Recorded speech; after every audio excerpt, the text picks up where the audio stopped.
Aloha, my name is Natalie O'Brien, and I'm currently a student at Hawaii Pacific University, pursuing a Master's of Public Health. And today I would like to talk about my research study that aimed to explore the contributing factors to the OCD health-seeking behavior. The motivation behind the research topic lays within personal interest, given that I suffer from the disorder, and I find it to be one of the most challenging and wrongfully portrayed conditions within our society.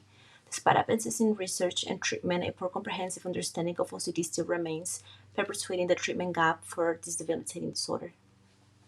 Therefore, this research study seeks to answer the question, what are the contributing factors to the significant delay in treatment among individuals with obsessive compulsive behavior? OCD stands for Obsessive Compulsive Disorder, and it is a common chronic and long-lasting mental health condition characterized by the presence of obsessions and compulsions. Obsessions are recurrent, unwanted, intrusive thoughts, images, or impulses that cause significant distress and anxiety, while compulsions are the excessive repetitive behaviors or mental acts performed to alleviate distress associated with a compulsion. The OCD themes and subtypes have been included in the PDF in detail. OCD is a debilitating mental health condition that affects approximately 2 to 3% of the population worldwide. There is no pattern that predicts when the disorder develops. It can begin in childhood or adolescence, or sometimes in early adulthood. The disorder affects both male and females equally. However, males appear to develop OCD symptoms before puberty, whereas females develop the symptoms in late adolescence. Approximately 50% of adults with OCD experience severe impairment, yet only 35% of people with this disorder seek treatment, and fewer than 10% receive adequate help. In order to identify the factors contributing to the delay in treatment, this study employed a thematic synthesis approach built upon ground theory, using peer-reviewed articles published between 2002 and 2022. The approach was chosen as it allows for the exploration of complex phenomena and the identification of themes and patterns that are present in the data. Thematic synthesis is a method of synthesizing qualitative research that involves the identification of key themes or concepts across range studies. This process consists of 3 steps. 1. Coding the primary studies, developing descriptive themes, and generating analytical themes. These frameworks help in the development of analytical and higher order of themes, but due to the limited amount of time and for a better understanding, I have included all this information in a separate PDF file.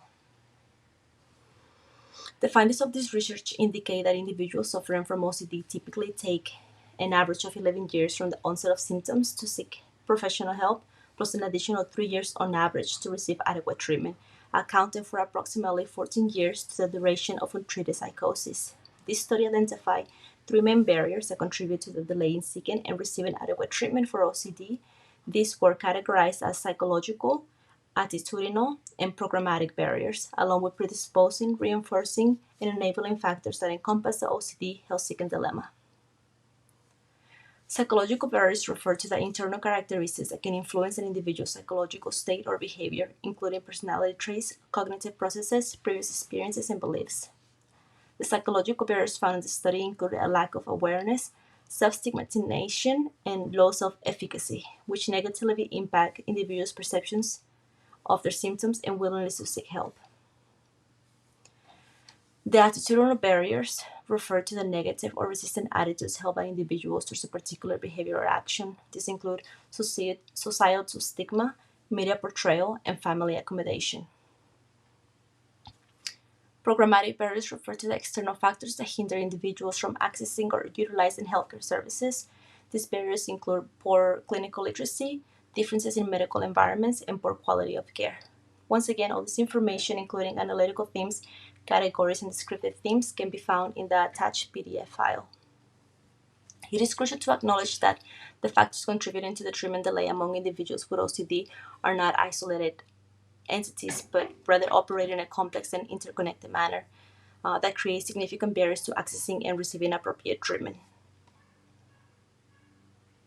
OCD is a complex and challenging condition that can significantly impact the lives of individuals who live with it. While effective treatment exists, psychological, attitudinal, and programmatic barriers can prevent individuals from accessing the care they need.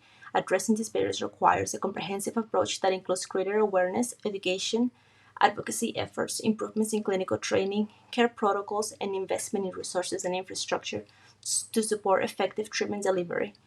By addressing these barriers, we can improve access to effective treatment for OCD and help individuals with this condition achieve better outcomes and quality of life. The study findings have important implications for developing policies and programs that support early detection, diagnosis, and treatment of OCD, ultimately improving health outcomes and overall quality of life for individuals suffering from this disorder, and essentially mitigate morbidity and mortality rates. This concludes my presentation. I am looking forward to answering any questions you might have and share overall findings of the study in more detail. Mahalo.